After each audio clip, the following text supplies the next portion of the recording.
Hello everyone, and welcome to another brand new episode on my channel, Wonder Boho Book Club. Today I'll be discussing the book, The Little Book of Luu-kah, written by Meik Wiking. Meik Wiking is the CEO of the Happiness Research Institute in Copenhagen and author of the best-selling sensation, The Little Book of Hygge. In The Little Book of Luu-kah, Meik argues that although Denmark is considered to be the happiest country in the world, Danes don't have an exclusive right to happiness. Almost everywhere on earth, there is a unique approach for living a contented, fulfilled life. Meik breaks down the 6 main factors behind the differences in happiness levels in various countries: togetherness, money, health, freedom, trust, and kindness, and explains how we can get a big boost in happiness with just a few easy changes in our behavior. The Little Book of Luu-kah is an amazing guide with practical tips and tricks to find joy in every aspect of our everyday lives, so that we can not only improve our happiness, but also contribute to the happiness of others. Before moving ahead, please don't forget to subscribe to my channel. Part 1. Spending time with others, not just online, is key to your happiness. Every year, the happiest countries in the world are ranked, and one of them always tops the list: Denmark. But why is Denmark one of the happiest places on earth? The UN World Happiness Report says that if you want to be happy, you should pursue a sense of community within your country. It's important to have a community that everyone feels welcome in, so that, when difficult things happen, people know they will be supported. 9 out of 10 Danes seem to be okay with taxes, even though the national average income tax is 45%. Although Danes are taxed heavily, they know that their hard-earned money is going towards society as a whole, so they're happy to pay up. The taxpayers know that if anything were to happen, there would be social welfare benefits that would support them. Denmark was also the first nation to establish bofællesskaber, or living communities. Living communities are cooperatives where neighbours live together and share things to make life easier. More than 50,000 Danes now live in co-housing communities. But that's not the only area experiencing rapid growth. Many new living communities are being developed in the EU and North America as well. However, sometimes you need to step away from the virtual world in order to be happy. In a survey conducted by the Happiness Research Institute, the participants were asked to stay away from Facebook for 7 days. This disconnect from social media resulted in the participants showing lower levels of loneliness and a higher level of life satisfaction. However, disconnecting from virtual life is easier said than done. One way to motivate yourself to do so is to encourage your friends and family to do it too. Come together and choose some stretching hours to be tech-free. This way, you will learn to have precious time for your loved ones. Phones should be hidden away on this stretch of the day or period of the week.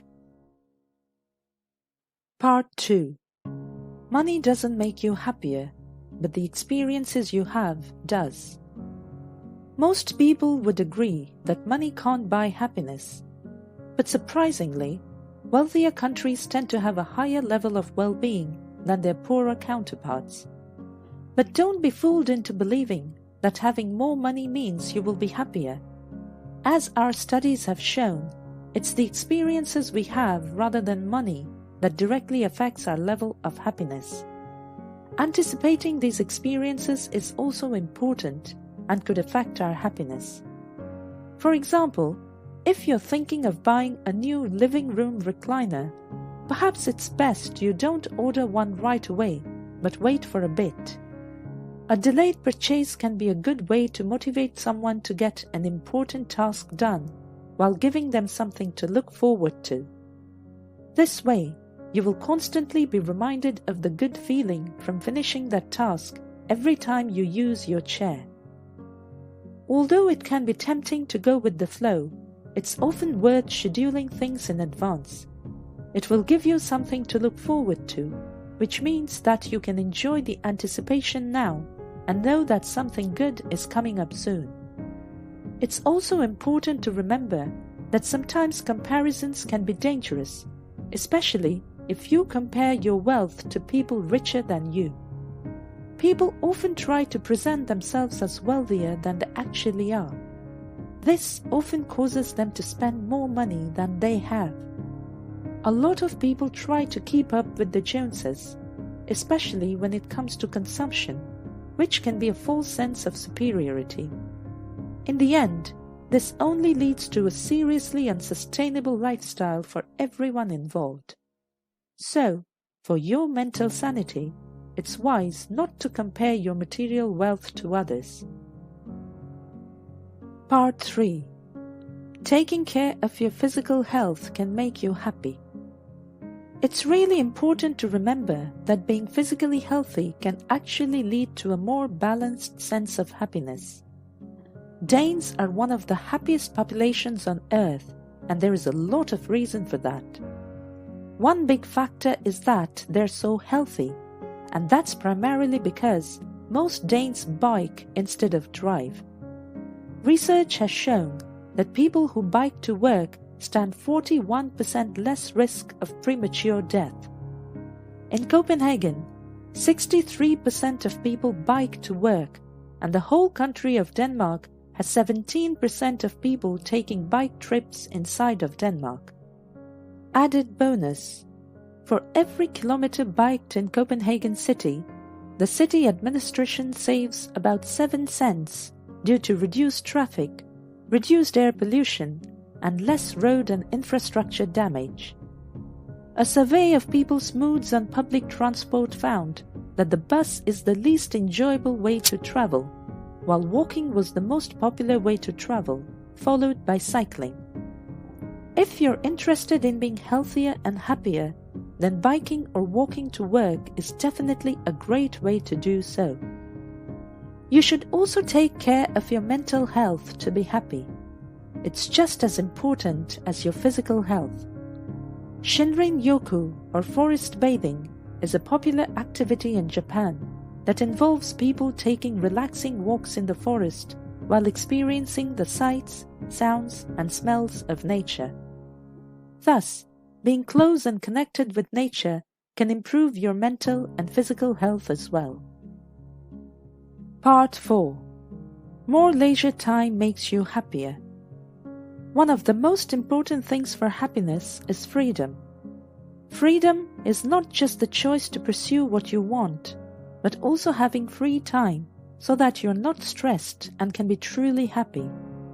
Having sufficient leisure time is crucial for a healthy work-life balance.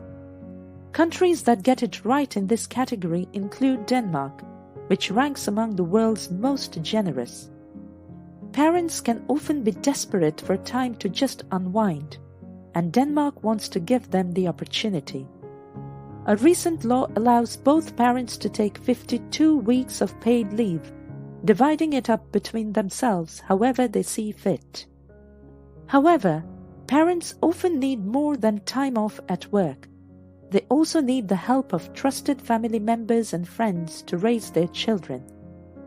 New parents have a lot more responsibility and a lot less time to themselves. As a result, new parents are less happy than people of the same age group with no kids. If the new parents can rely on the child's grandparents to help them out with raising their child, they will be able to spend more time with each other and therefore be happier. In order to bridge this gap, Denmark has introduced something called the Bonus Grandparents Program.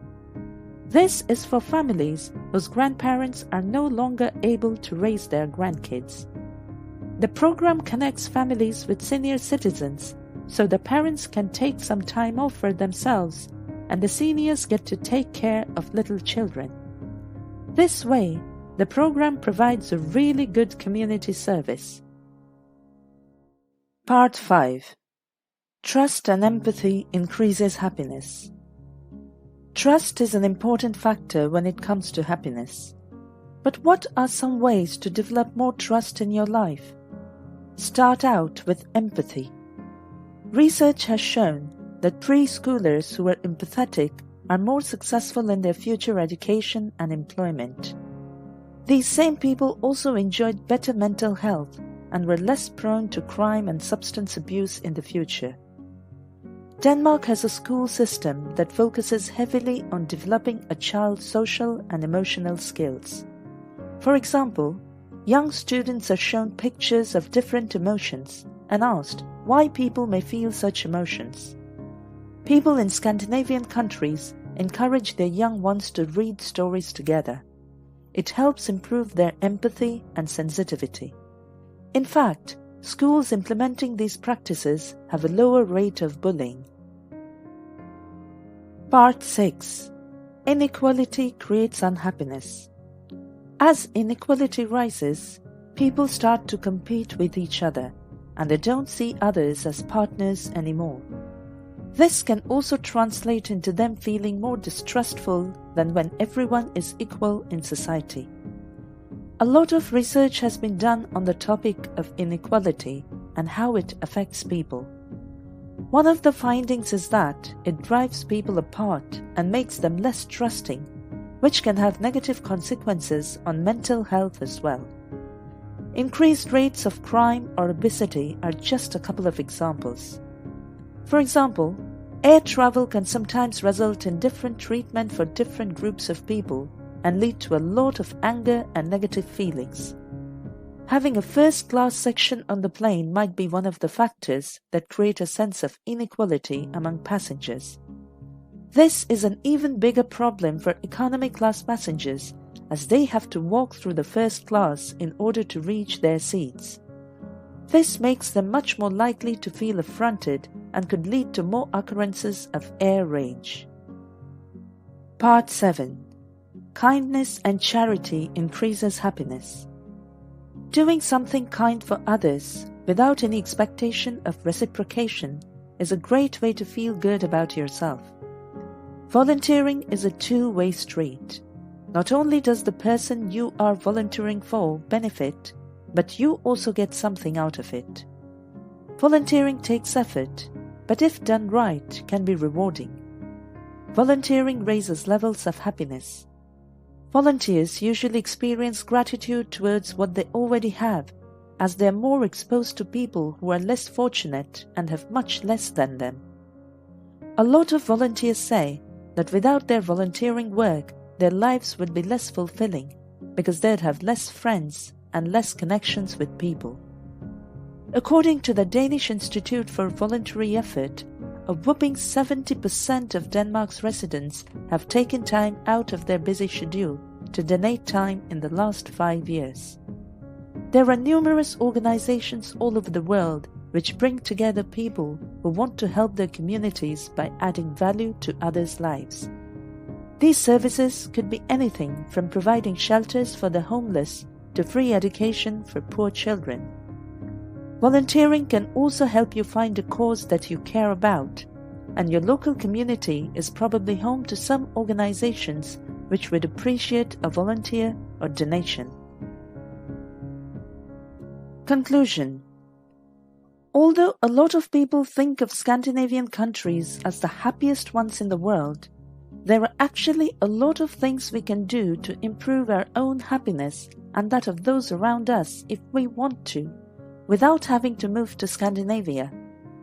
By creating communities that are built on trust and filled with healthy, fair, and generous people, we can experience a happier and more fulfilling life and have the opportunity to thrive. Thank you for watching this episode. Please don't forget to subscribe. Your likes, comments, and shares are highly appreciated. See you soon in our next episode.